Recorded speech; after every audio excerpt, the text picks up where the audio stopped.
माझ्या मातंग भावांनो, तुम्ही कट्टर मातंग हिंदू असूनही तुम्हाला बाट का केल्या जाते, तुम्हाला सोचित सारखं का वागवल्या जाते? ते सांगा मला. तुम्ही हिंदू आहात ना, कट्टर हिंदू आहात ना, तर तुम्हाला अजूनही तुमच्यावर अस्पृश्यासारखी वागणूक का दिली जाते? काही पाटील लोक म्हणा, काही हिंदू लोक म्हणा,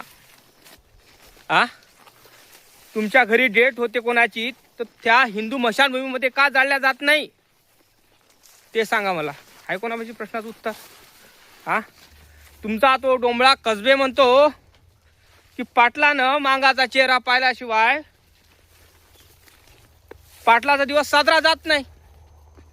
मग विचार करा तुम्ही ह्या गोष्टीचा की कसबेनं हा नवीन नियम आणला वाटते, या कसबेनं शोध घेतला वाटते. पण ज्या गावामध्ये आताही मातंग समाजाचा बाट होत असेल, त्या कसबेला आणा आणि दाखवा ते तू बोलून राहिला हे खरं नाही आहे. हा कसबे हा दिसतो तसा नाही आहे, RSSचा भडवा आहे. RSS संघ मिळून त्याने बौद्ध आणि मातंग समाजामध्ये दरार पैदा करण्याचा प्रयत्न करत आहे. तर माझं एकच म्हणणं आहे, अशा भडव्या लोकांचं ऐकून तुम्ही दरार पैदा करू नका.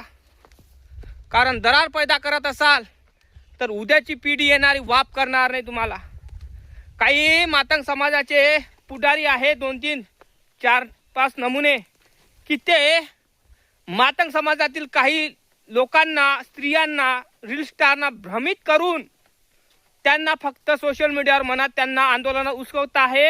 आणि म्हणजे त्यांना असं करत आहे की तू म्हणा, तुम्ही करा हे, तुम्ही बोला हे, करा हे, अमकं करा, टमकं करा. म्हणजे काय होत आहे की जसं राजू थाटेला मारलं, हे त्यांना मारण्याच्यासाठी प्रवृत्त केलं. म्हणजे हे रील स्टार जे त्या माता समाजातील मुलं आहे, स्त्री आहे, यांना प्रवृत्त करत आहेत.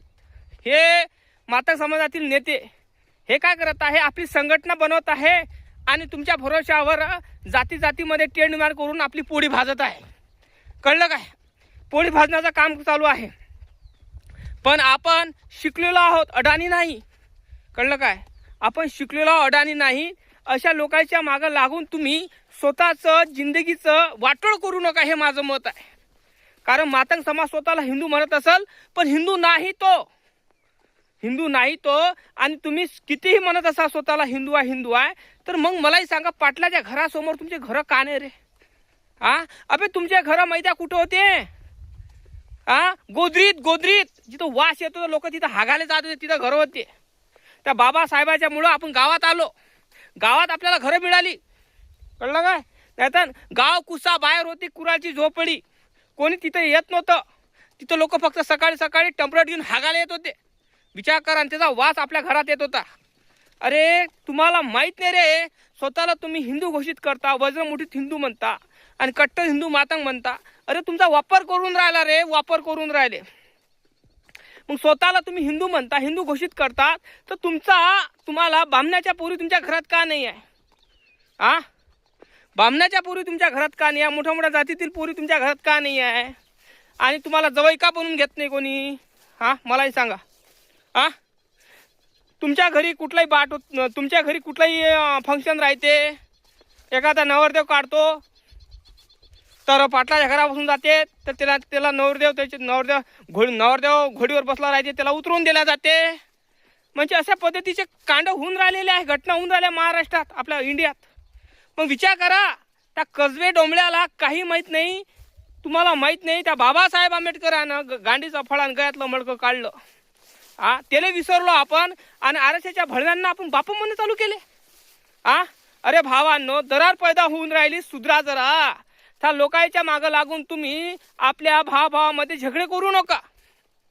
अरे बाबासाहेब आंबेडकरांनी आरक्षण जे दिलं आहे, हे 13% हे 59 जातीसाठी दिलेलं आहे. का एका जातीसाठी नाही, या 5 जाती ना 10 जातीसाठी. कळलं काय? मी तुम्हाला आताही सांगतो, जेव्हा हे वर्गीकरण होणार ना, तेव्हा जाती जातीमध्ये तर वर्गीकरण होणार. पण तुम्हाला आताही सांगतो, जे तुमचे लेकरं आता सुखाने खाऊन राहिलेले आहे 13% मध्ये, ते खाऊ शकणार नाही. मी तुम्हाला आता हात जोडून विनंती करतो, तुम्हाला सांगण्याचा दृष्टिकोन हाच आहे, जे बाबासाहेबांना दिलेलं आहे त्या बाबासाहेबाची जाण राखा. नाही तर तुम्हाला खोटं सांगत गांडीला फळान गयात मळकं बांधण्यासाठी तयार होऊन जा.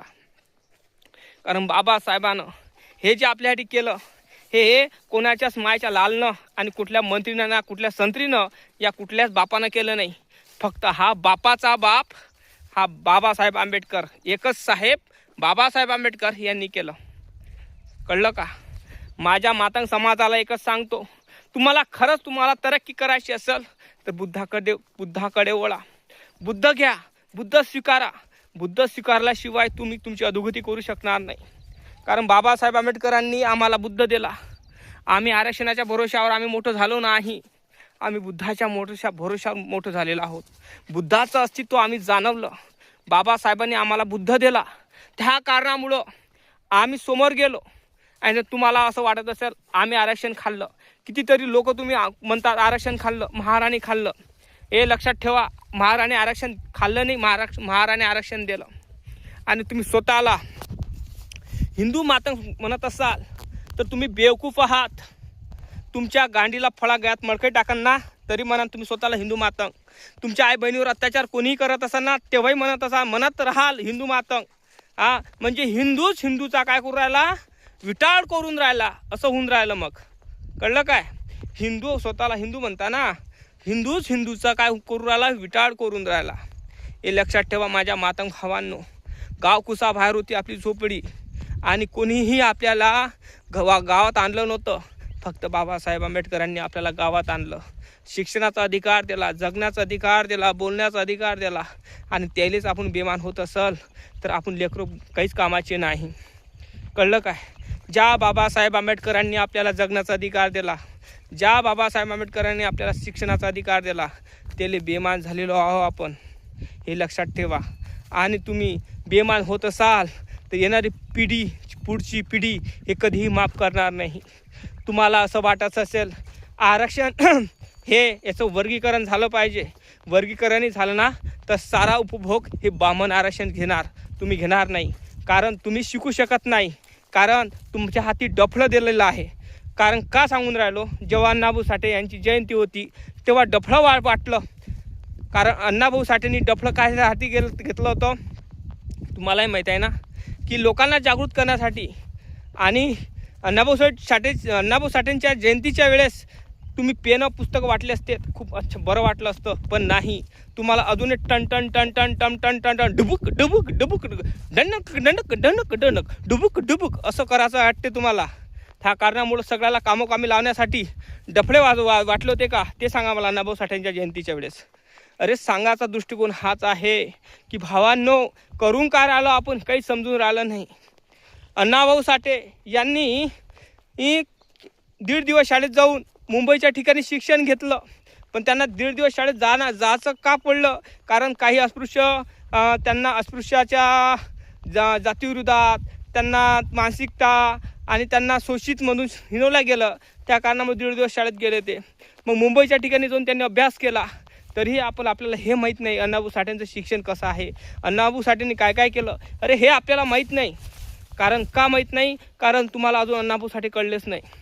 माझ्या मातंग भावांनो, कट्टर हिंदू असाल तर स्वतःला तर अगोदर तुमचे आई बहीण भाऊ काका मामा यांना एकच विचारा, आपण कट्टर हिंदू आहोत तर आपल्याला जगण्याचा अधिकार का नाही आहे? आपल्याला चार चौकात बोलण्याचा अधिकार का नाही आहे? एखाद्या पाटलानं घरी जेवण ठेवलं ना तर आपल्याला जेवण करायला बसू देत नाही. थांबा म्हणते, पाहुणे होऊ द्या, मग सगळं झालं खराड घेऊन जा, असं राहते. आणि हा बाट तुमच्या पूर्वजांना विचारा, तुमचे पूर्वज सगळे खरं सांगते. फक्त आता तुम्ही बनावट हिंदू आहात, स्वतःला बनावट हिंदू बनवून घेतलेला आहे, दुसरं काहीच नाही. कळलं काय? जय भीम, जय शिवराय. लाईक करा, चॅनलला सबस्क्राईब करायला विसरू नका.